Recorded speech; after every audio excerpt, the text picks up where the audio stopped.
हरे कृष्णा।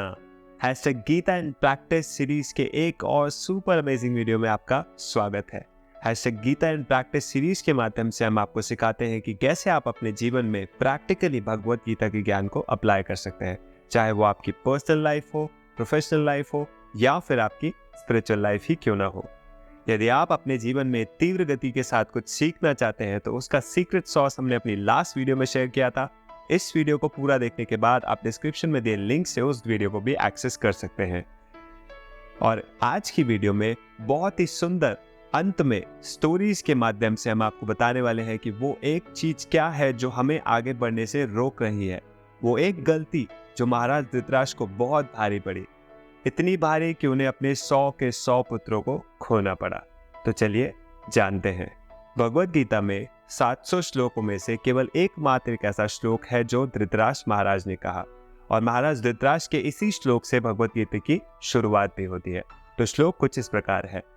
धृतराष्ट्र उवाच धर्म क्षेत्रे कुरुक्षेत्रे समवेतायुयुत्सव मामका पांडवाश्चैव किम अकुर्वत संजया। धृतराष्ट्र महाराज कहते हैं, धर्म क्षेत्र कुरुक्षेत्र की भूमि में युद्ध की इच्छा से एकत्रित हुए मेरे और पांडु के पुत्रों ने क्या किया। इस श्लोक में हम बहुत ही सुंदर लर्निंग्स ले सकते हैं। 2 एलिमेंट से आज हम लर्निंग लेने वाले हैं। पहला एलिमेंट है धृतराष्ट्र और दूसरा है मामका पांडवाश्चैव। धृतराष्ट्र, धृतराष्ट्र का मतलब होता है धृतराष्ट्रः। धृत अर्थात one who holds on two things very tightly, जो चीजों को पकड़ के रखते हैं, और राष्ट्र मतलब लैंड, उनका खुद का राज्य। तो one who holds on to his land very tightly is called Dhritarashtra. महाराज धृतराष्ट्र अपने जीवन में राजा बनना चाहते थे, और राजा बनने के पश्चात वो कभी भी अपने पूरे जीवन में उस राजगद्दी से उतरना ही नहीं चाह रहे थे। और इसे ही हम बोलते हैं धृतराष्ट्र मेंटालिटी, धृतराष्ट्र मानसिकता। और यही मानसिकता हमें अपने जीवन में आगे बढ़ने से भी रोकती है। हम अपने जीवन में कॉर्पोरेट लाइफ में यदि देखें तो कॉर्पोरेट लाइफ में हमें अगर ग्रोथ करनी है तो हमें अपनी कॉर्पोरेट लाइफ के किसी पर्टिकुलर एरिया का, किसी पर्टिकुलर डिपार्टमेंट में, किसी पर्टिकुलर एक्टिविटी में ही सिर्फ नहीं लग जाना चाहिए, उसी से स्टक नहीं हो जाना चाहिए। रादर हमें different areas of our departments and activities को समझना चाहिए, उसमें एक्सपीरियंस गेन करने का प्रयास करना चाहिए, और तभी हम अपनी कंपनी में, अपनी कॉर्पोरेट लाइफ में एक बड़ी पदवी को प्राप्त कर सकते हैं। यदि कोई प्रेसिडेंट या चेयरमैन या वाइस प्रेसिडेंट या फिर सीईओ एंड एमडी बनना चाहता है किसी कंपनी का, तो उस व्यक्ति को संपूर्ण डिपार्टमेंट्स के बारे में पता होना बहुत आवश्यक है। और ये तभी संभव है जब वो धृतराष्ट्र मेंटालिटी का त्याग करे। एक कंपनी के लिए भी ये धृतराष्ट्र मेंटालिटी बहुत ही खराब होती है और उसको आगे बढ़ने से रोक सकती है। और इसका बहुत सुंदर एग्जाम्पल आता है नोकिया कंपनी का। नोकिया कंपनी ने अपने सॉफ्टवेयर को एंड्रॉयड से रिप्लेस ही नहीं किया, और वो इतना स्टक हो गए अपने पुराने सॉफ्टवेयर से, पुराने स्टाइल ऑफ मोबाइल से, कि आप जानते हैं उनके साथ क्या हुआ। संपूर्ण कस्टमर बेस ने उनको क्या किया, उनके मोबाइल्स को नो कर दिया, नो किया। तो कुछ इस प्रकार धृतराष्ट्र मेंटालिटी, मानसिकता हमारे लिए, कंपनीज के लिए भी खराब होती है। और यही मानसिकता एक देश को भी आगे बढ़ने से रोक सकती है। यदि किसी देश का प्रधानमंत्री, राजा अर्थात प्रधानमंत्री अयोग्य हो और वो उस प्रधानमंत्री की कुर्सी को छोड़ने के लिए ही ना तैयार हो, तो फिर उस कंट्री का तो भगवान ही मालिक है। लेकिन हम तो बहुत ही सौभाग्यशाली है कि हमारे पास हमारे इतने सुंदर योग्य प्रधानमंत्री मोदी जी है। एक बहुत सुंदर स्टोरी के माध्यम से हम इस कॉन्सेप्ट को समझ सकते हैं। एक बार एक परिवार एक शादी अटेंड करने के लिए नदी के उस पार जाना चाहता था।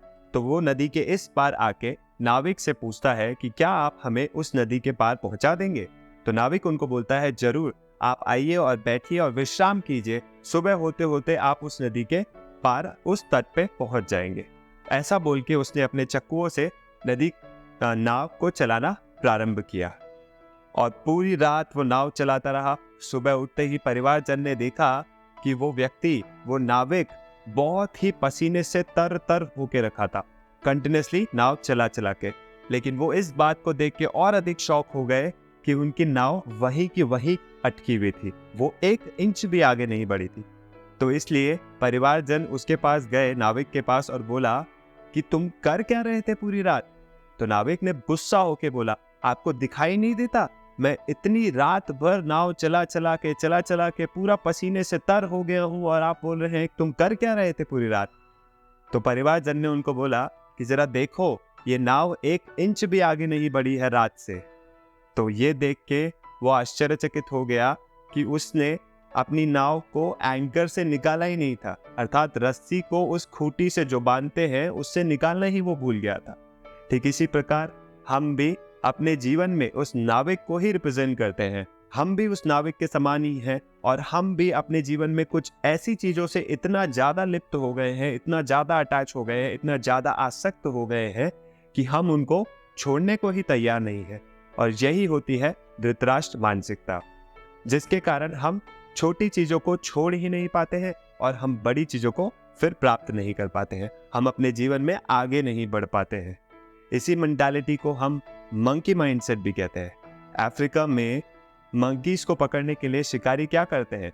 वो जंगल में एक जार में बहुत सारे नट्स को छोड़ के रख के और चले जाते हैं। जब मंकी आते हैं, मंकी उस जार के मुंह में ऐसे हाथ डालते हैं और मुंह का साइज इतना ही होता है कि उनका खाली हाथ अंदर जा पाता है, लेकिन जैसे ही वो नट्स को पकड़ के अपनी मुट्ठी बंद करके बाहर निकालने का प्रयास करते हैं तो उनका वो हाथ बाहर नहीं निकल पाता।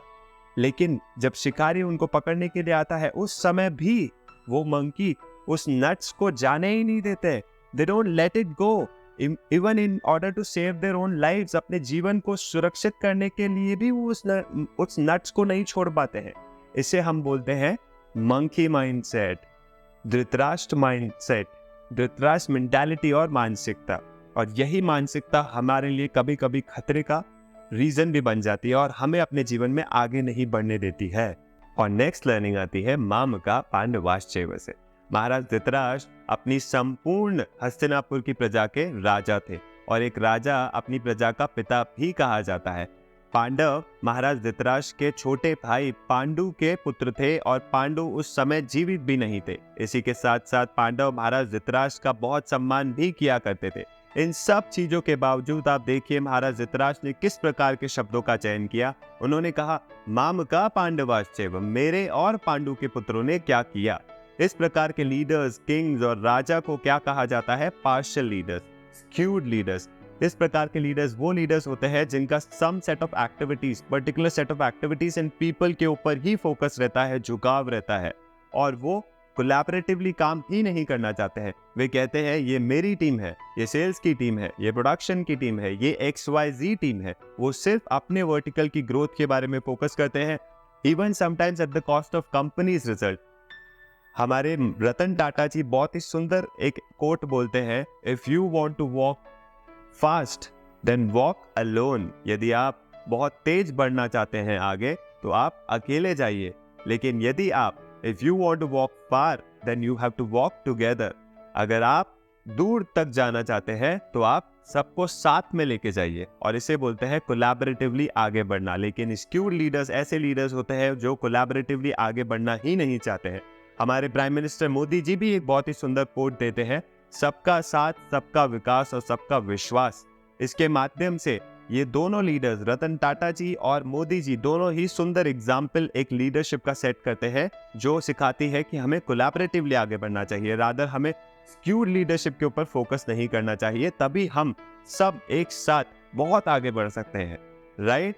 तो आज की वीडियो से हमने सीखा भगवद गीता के चैप्टर 1 के फर्स्ट वर्स से कि हमें क्या क्या नहीं करना है अपने जीवन में। हमें धृतराष्ट्र मेंटालिटी को नहीं लेना है, हमें मंकी माइंडसेट को नहीं लेना है, हमें स्क्यूड लीडरशिप और पार्शियल लीडरशिप को नहीं लेना है। इसी के साथ साथ हमें छोटी चीजों का त्याग करके बड़ी चीजों की तरफ बढ़ने का प्रयास करना है, कुछ बड़ा हासिल करने का प्रयास करना है, और वह तभी संभव है जब हम इन सभी मानसिकताओं का त्याग करें। और साथ ही साथ हमने सीखा कि हम कैसे कोलैबोरेटिवली हमें आगे बढ़ना चाहिए, रतन टाटा और मोदी जी के एग्जाम्पल के माध्यम से। तो यदि आपको ये वीडियो पसंद आया तो कृपया करके हमारे चैनल को सब्सक्राइब करें और इस वीडियो को लाइक करें, और कमेंट सेक्शन में हमें बताएं कि आपको क्या एग्जाम्पल और स्टोरी बहुत अच्छी लगी। इसी के साथ साथ आप इस वीडियो को सभी अपने friends, family, relatives and office के कलीग्स के साथ शेयर कीजिए, ताकि वे भी गीता इन प्रैक्टिस सीरीज के माध्यम से भगवद गीता के ज्ञान को अपने प्रैक्टिकली लाइफ में अप्लाई करके अपने आप को अपलिफ्ट करें। So thank you so very much for watching this video. Hare Krishna.